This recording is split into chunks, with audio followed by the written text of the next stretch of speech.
No deja de ser curioso. Precisamente Petropavlovsk, la ciudad soviética mencionada ahora mismo en Mundo Insólito, fue otra de las clásicas tocadas por el fenómeno de lo misterioso, de los ovni, hace ya muchos años.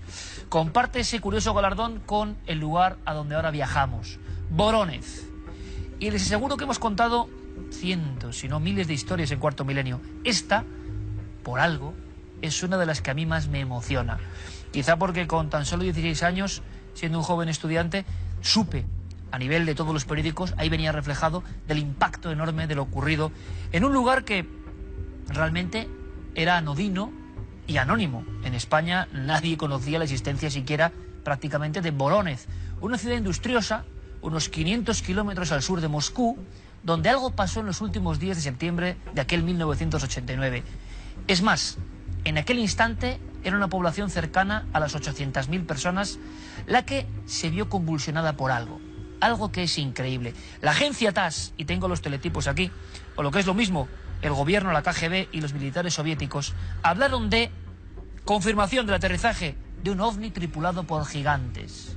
No solo eso, al parecer los niños protagonistas de una escuela que está situada en la zona sur de la ciudad asistieron a extrañas circunstancias, incluso la desaparición de uno de ellos.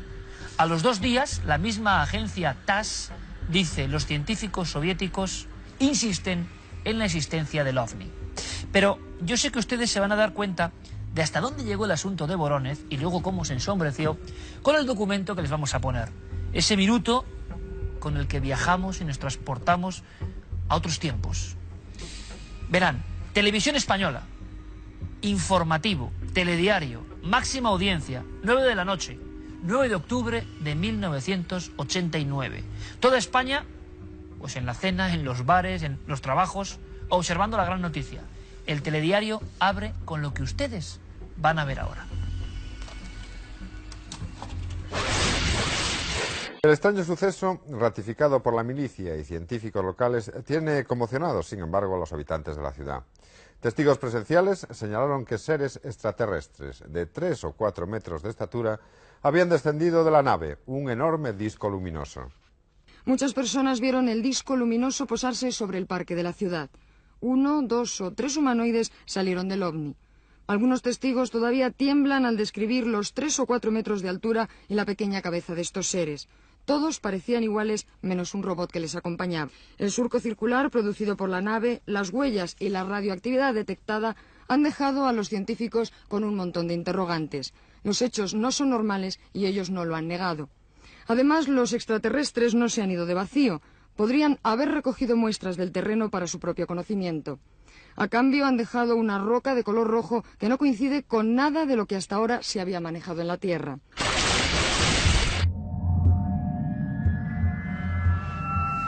El mundo, el planeta entero, convulsionado por una noticia absurda, delirante, extraña, imposible y, añado yo, prodigiosa, maravillosa también. Ejemplo, bueno, lo vamos a vivir aquí, por eso vengo al set informativo, porque hay titulares inolvidables. Yo leí alguno de ellos en su día. Por ejemplo, revista Tiempo. Esta portada es como para no olvidarse, ¿verdad? Refleja perfectamente un semanario de política. El caldo de cultivo de aquel mes de octubre del 89. Ya están aquí. Últimas revelaciones de una polémica que divide al mundo. Y eso es lo que había, polémica en torno a ese teletipo de la agencia TASS, que confirmaba, como si fuese el mismísimo gobierno, que seres de otro mundo habían tomado tierra. Vaya notición, y qué repercusión, y qué recuerdos, y qué titulares. Qué titulares, además, en nuestro propio país. ABC hace una de las portadas y de los reportajes más curiosos, además con unos seres de lo más extraños. ET en el país de los soviets. Contaban cómo esos 4 niños habían visto a seres gigantescos y una especie de robot que los acompañaba, y cómo en un momento dado, ¿verdad, Iker?, uno de esos seres, como si fuera un fusil, apunta contra uno de los niños, contra Surin, que así se llamaba, y le hace desaparecer durante unos minutos. Ahora vamos a ver toda la verdad, porque no eran 4 niños, eran muchos más. La Nueva España. Científicos soviéticos dicen tener pruebas del aterrizaje de un ovni al sur de Moscú. Hay que imaginar el impacto en las personas, ¿no? Hablábamos de científicos. Hablábamos de científicos que además se desplazan hasta el lugar, según informaban los diarios de la época aquí en España, y decían que habían encontrado pues como unas piedras rojizas muy extrañas que no tenían nada que ver con algo terrestre, que además hacían cosas muy raras cuando eran sometidas a diversos análisis, y también una especie de metal que no sabían qué podía ser.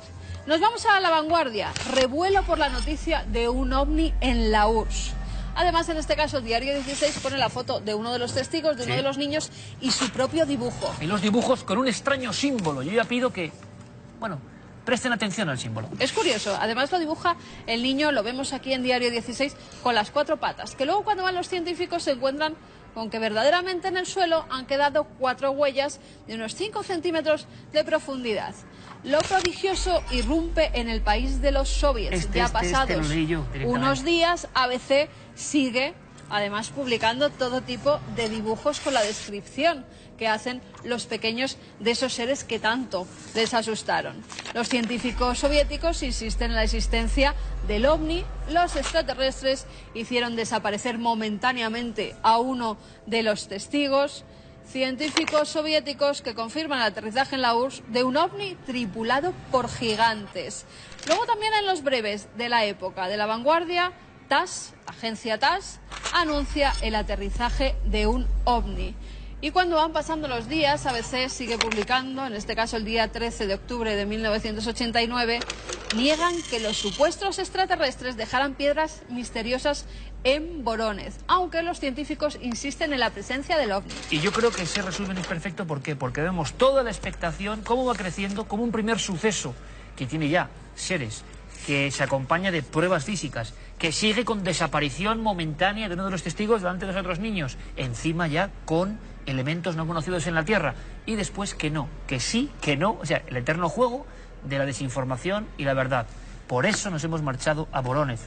¿Quedarán testigos de aquello? ¿Qué dirán hoy los científicos sin el yugo de la Unión Soviética sobre la información? Que tomaron muestras, ¿qué descubrieron de verdad? ¿Había radiactividad? ¿Había elementos desconocidos en la Tierra?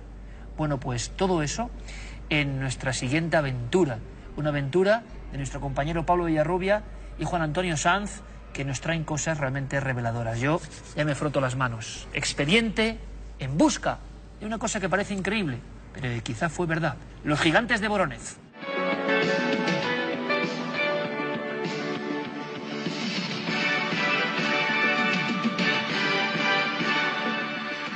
Numerosos científicos soviéticos estudian las huellas de un extraño fenómeno ocurrido en la ciudad de Vorónezh. De la nave salieron 3 seres. Estábamos todos muy asustados.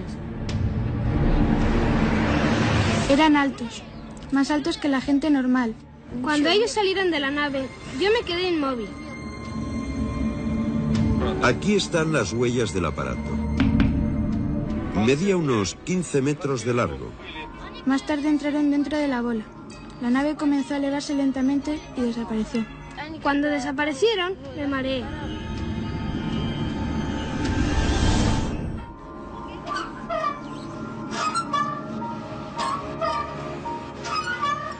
De repente en la TASS aparece un flash, una noticia de una frase diciendo que los científicos soviéticos entablaron contacto con extraterrestres. En Vorónezh, lo que primero vieron fue una nube voladora de plasma. Se puede decir que más de un centenar de personas había visto algo. Psicólogos profesionales atendieron a los niños y no sintieron que estuvieran mintiendo. A finales de septiembre de 1989, los ciudadanos de Vorónezh fueron testigos presenciales de la aparición de supuestos seres de otros planetas. Cuarto Milenio viene aquí a Vorónezh después de 20 años de lo sucedido para reinvestigar uno de los casos más importantes de la ufología mundial.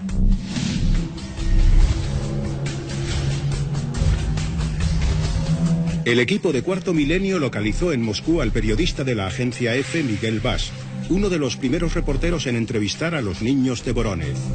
Todos coincidían en eso, como una estrella muy rara que fue creciendo y después casi cegadora ya al aproximarse, todos indicaban el lugar donde ya, pues, donde se aproximó, donde apareció esa luz que después resultó ser la nave, que era justo encima de un árbol, que ellos decían que quedó doblado bajo la presión de la nave, aunque la nave no lo tocaba. Tenía también un símbolo que podríamos decir que es muy parecido a la letra rusa G, que sería como dos H's juntas.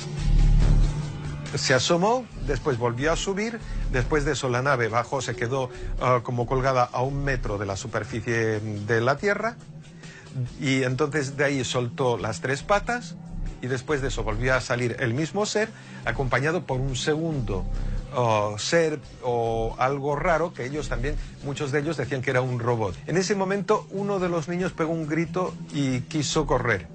En eso él levantó la cabeza, le dirigió el ojo ese que tenía encima, y el niño se quedó parado como paralizado.